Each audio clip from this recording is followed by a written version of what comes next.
Hi everyone! In this video, I will share with you 10 tips that helped me improve my English skills. First of all, I would like to say thank you very much for visiting my channel. It means so much to me. And for my future basic, intermediate, and advanced English tutorials, I will be giving free practice tests. So make sure to subscribe. So, let's get started. Being an English as a second language or foreign language learner, I know that learning English is sometimes daunting, confusing, frustrating, and even worse, depressing, especially when we are just starting to learn the basics. And I know also that there have been a lot of people already who have shared tips on how to improve English skills. So there might be tips that are not included here in this video because the ones I'm about to share with you are the ones that worked for me with the situation that I had before. And also, here's a little background about my language. Actually, English is already my third language. Kind of, because Tagalog or Filipino is my second language. And my native language is Visayan or Bisaya. So there you go. Now, let's go to the first one. Our first step is to set your goal and objectives. That is right. You need to set your goal and objectives. Well, here's a funny story about what happened to me 10 years ago. A friend of mine introduced her American boyfriend to me. And I was so stunned, because I did not know what to say and I could hardly understand what he was saying that time. Although he was friendly to me, but I was still so embarrassed because my major is English. But how in the world could I not even engage in and sustain even a very simple conversation like that? And I was so disappointed that time. But after that incident, I set my goal and objectives. Actually, after I set my goal and objectives, it helped me become more self-oriented. It made me see clearly the things that I want to achieve.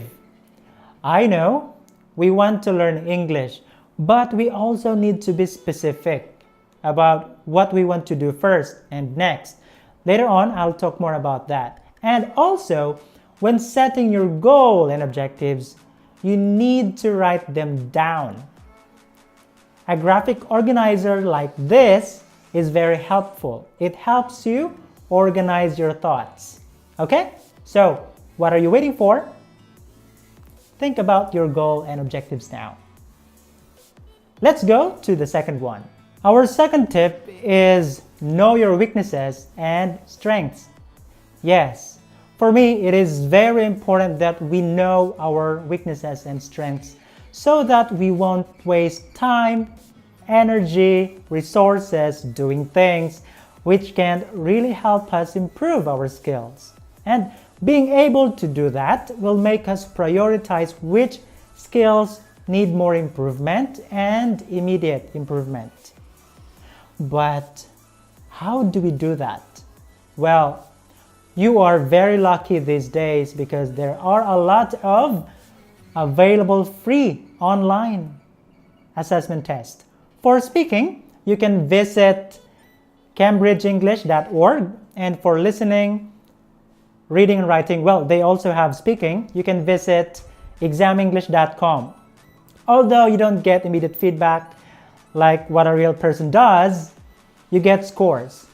Remember that you do these assessments just to let you know, let you see which skills need more improvement and which skills need less improvement so that you can prioritize the skills you need to work on first. Okay? So visit these websites. These are very helpful.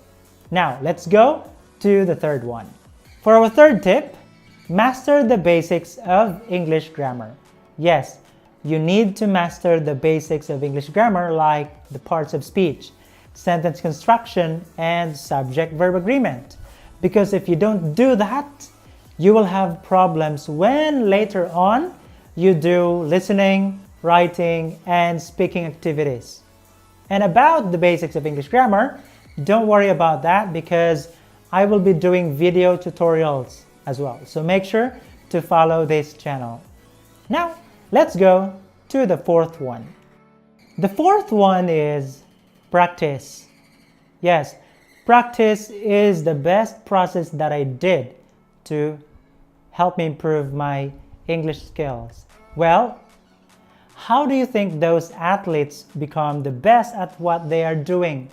Those musicians, those basketball players. Even learning how to drive a bicycle needs practice, right? You can't just practice English grammar forever because it will be useless if you don't put it into practice.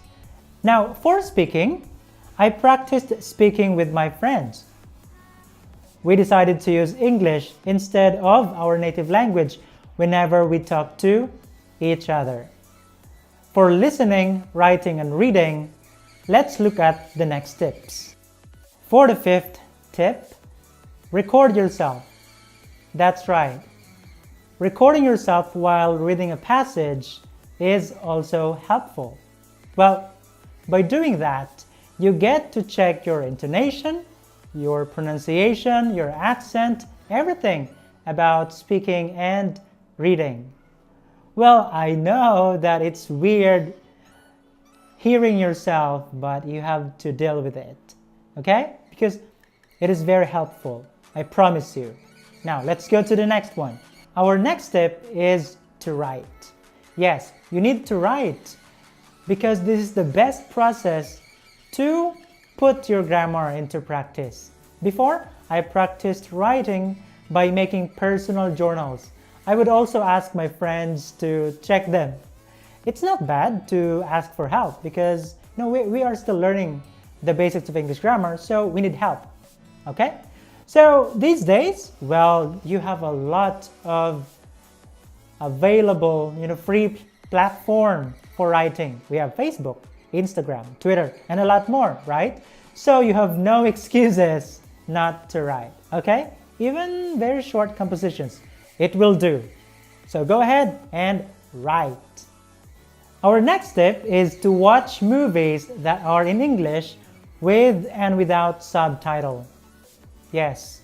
Well, supposedly, watching a movie is a time for entertainment, right? But this was not the case when I was in college. I would always spare time to watch a movie alone. You know why? In order for me to go back to the part where a character says something which I could not understand clearly. And by doing that, by watching a movie, it also helped me practice my listening skill, and at the same time, it was the best chance for me to see how native speakers of English speak, their usual expressions, intonations, their pronunciations, and even their sentence construction. Our next tip is to read a lot. Honestly, when I was in college, I was not so fond of reading novels because I was more into reading about technologies. I just got into reading novels when I discovered that my favorite movie is from a novel. Aside from getting information, reading helps you build your vocabulary. And by also reading, you get to see how seasoned writers write, how they construct sentences. And by exposing yourself to reading, and by reading a lot, you also expose yourself to the basics of English grammar. So you are now hitting two birds with one stone. So go ahead, read anything that you like, okay? Our next step is to listen to English songs. That is right.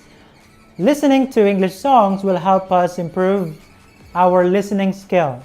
And when you do this, I suggest that you also get a copy of the lyrics of that song. Because sometimes we tend to guess the words, right?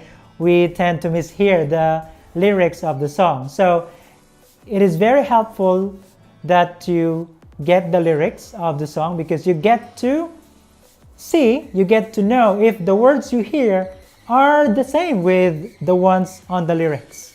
Okay?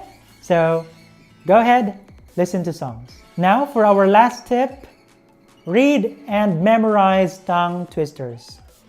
Well, you know, this is by far the most boring thing that I did in the past, but don't ever underestimate the power of tongue twisters. As the name suggests, it twists your tongue because it stretches all the muscles in your mouth.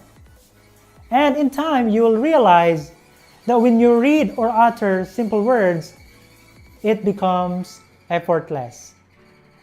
So, yeah, go ahead and search the internet, look for some tongue twisters. So these are the things that I did that helped me improve my English skills. All of them worked for me, so maybe they will also work for you. And if you are currently doing or have already done any of these tips, please share your experiences in the comment section below. And if you think this video is helpful, please share it with your friends and consider subscribing. So, again, this is Teacher Dong. Don't forget to study, practice, and repeat. Bye!